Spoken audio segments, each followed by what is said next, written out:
Pour tomato sauce over instant noodle pasta. In this recipe, you will use it in an entirely new way. Start by placing 2 blocks of instant noodles into a dish. Add approximately 200 milliliters of tomato sauce or passata over them. Next, you will need about 120 grams of ham. Choose your preferred type. Cut it into small pieces and spread them over the noodles. Lay 8 slices of yellow cheese on top. Cover everything with 2 more blocks of instant noodles. Pour 400 milliliters of broth over the dish to let everything soak. In a separate bowl, mix 130 grams of 18% cream with 200 milliliters of tomato sauce. Combine thoroughly and pour the mixture over the noodles. Take 200 grams of grated mozzarella and sprinkle it on top to create a gooey, cheesy layer for the casserole. Place the dish in an oven preheated to 160 degrees Celsius and bake for 35 to 40 minutes until the cheese turns golden and bubbly. Your instant noodle casserole is ready. This cheesy bake with a hint of tomato not only tastes delicious, but also looks fantastic on the table. It is a quick and budget-friendly option for lunch or dinner.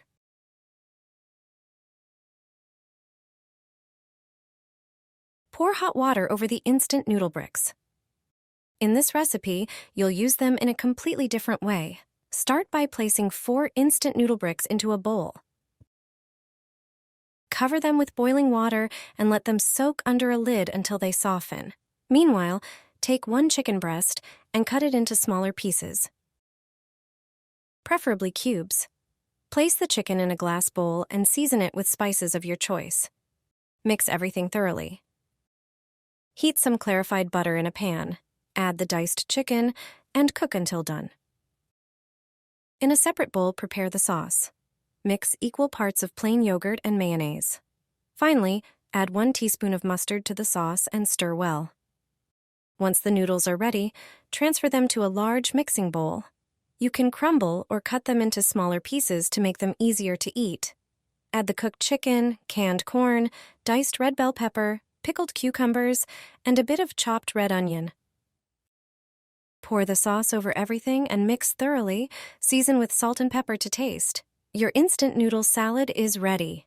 It's the perfect dish for a party, but also great for any occasion. Enjoy it with friends. Do not thaw chicken breasts. A simple grater is enough to prepare a dinner from them.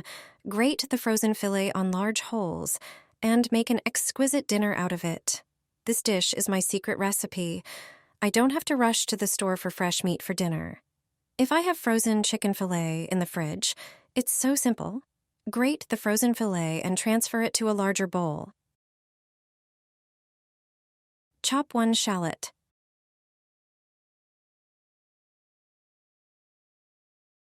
Add it to the grated meat. Peel 2 medium-sized potatoes. Grate them on the grater as well. Squeeze out excess water and add to the meat with onions. Add 1 egg. Season everything with salt and pepper. Add half a teaspoon of oregano. Sprinkle about 200 grams of grated yellow cheese. Mix into a uniform mass until all ingredients are combined.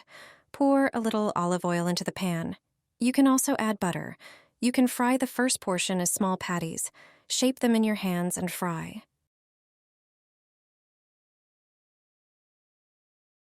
These patties are exceptionally soft and very cheesy. Everyone loves them. They smell and taste delicious. Place the second portion on the pan. Smooth out the edges. Cover with a lid and fry for about 15 minutes. After this time, take a plate and flip the dish.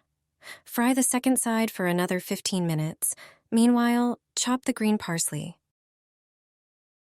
Place the fried dish on a plate, sprinkle with parsley.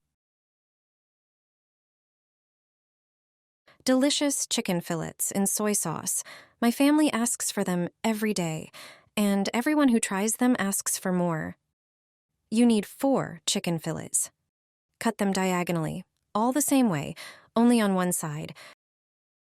Cut 2 red onions in half and chop them. Slice 2 larger tomatoes. Pour 2 tablespoons of olive oil and half a cup of soy sauce into a large dish. Add a pinch of salt, a bit of pepper, oregano, and basil to taste. Remember that soy sauce is already salty, so you don't need too much salt. Add a tablespoon of brown sugar and squeeze 2 cloves of garlic through a press. You can add more garlic if you like. Marinate the chicken breasts in the mixture. Soak them on each side. Wrap in foil and let it sit for half an hour. Sprinkle onions on the bottom of a baking dish. Arrange tomato slices on top. Place the chicken fillets on them. Arrange them side by side. Pour the remaining marinade over them. Put it in a preheated oven at 180 degrees for 30 minutes. After this time, take it out and sprinkle the top with grated yellow cheese. Put it back in the oven. Bake until the cheese melts and browns. You can serve the finished dish to guests. It looks amazing and tastes excellent. You can place a single fillet on a plate and savor its original taste. Everyone is surprised by this simple dish and asks for the recipe. Fry a chicken in water, and you won't fry it any other way ever. The trick with water will make it crispy and juicy. It's hard to believe, but if you put chicken directly into oil, it often turns dry and rubbery. And on top of that, while frying, you have everything around the pot or pan splashed with grease. There's a better way to fry it. Use some water, and you won't have any more mess. You will see how it makes the crispiest chicken ever, thanks to a bit of water. Yes, just plain water. Get 1 kilo of chicken wings. Cut off the tips. We will use the wings drumsticks only. Prepare your favorite seasonings for the chicken that you like, such as salt, bell pepper, paprika, turmeric, or curry. Add them to the chicken and mix. Sprinkle the lime over the meat with the spices. In another bowl, scoop 1 cup of corn flour. Add half a cup of plain flour to it. Put a pinch of salt and mix the ingredients. Set the bowl and a dish of water by the pan. Take a piece of chicken, coat it in flour, thoroughly the whole piece, then dip it briefly in the water. Wait until it drips and put it right into the heated oil. Let's do it again. I will show you this with another piece. It must be thoroughly coated in flour, then dip it very briefly in water. And when it no longer drips water, put it on the heated fat. You will be surprised. The fat will not splash if you do it correctly. See, I hold my hand over the pan and nothing splashes. After a while, the chicken is fried. It looks extremely appetizing, tasty. It is extremely crispy and very juicy. Try this recipe the next time you want to fry chicken drumsticks or wings. You certainly won't regret it.